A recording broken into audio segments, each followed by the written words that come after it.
Marvin, yeah, Marvin is like that even in real life. Oh, really? Yes. Yeah. So it's not an act at all. Yeah. So I have a crazy story with him. It was in the middle of the pandemic, so it was 2020. We had to fight. We had to fight in the first UFC event ever when they decided to reopen things, and we had this tradition, this team tradition. He was living in California back then. Now he's in Florida. I was living in California, of course. And a week before the fight, we will meet at my place, and I'll cook for the team, like doing the last big recharge before we started to go through the whole wake of shenanigans. So pandemic is happening, lockdowns are happening.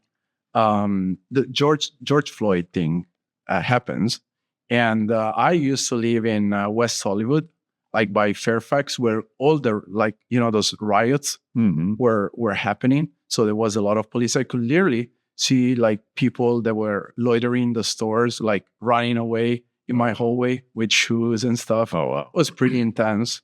So what happened is I called Marvin.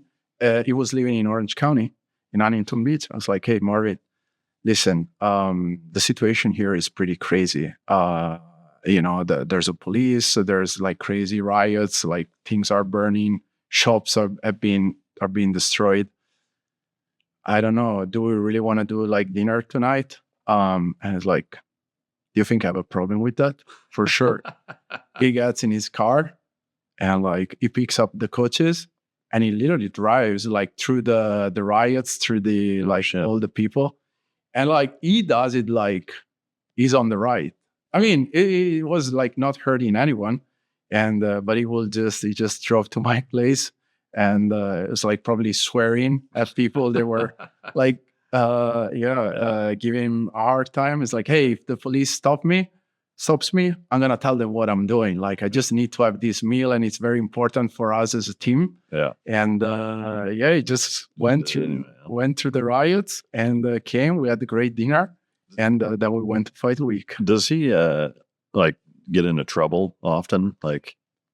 Not as much anymore. Yeah. I actually asked him clearance before sharing this. You will not believe it. There's after one fight, it is not even his fault, but this gives you an idea of what's the life sometimes of a UFC fighter. Yeah. So we won a fight. It was a good win. We got the bonus. And he's having I wasn't there, but he told me the story.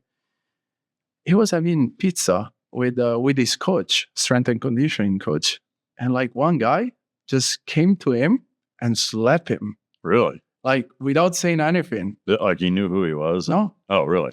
I think he's a kid that saw him in television, maybe made a bet with his friends and said, yeah, you bet I'm gonna slap this UFC fighter. Yeah.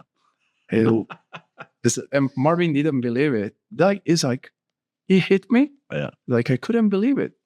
Did he not do anything about it? Oh, for sure he did. Oh, he did. Yeah. It's but he was I didn't close my hands. Yeah. I didn't do, so I slapped him, but I slapped him out of the idea of doing it again.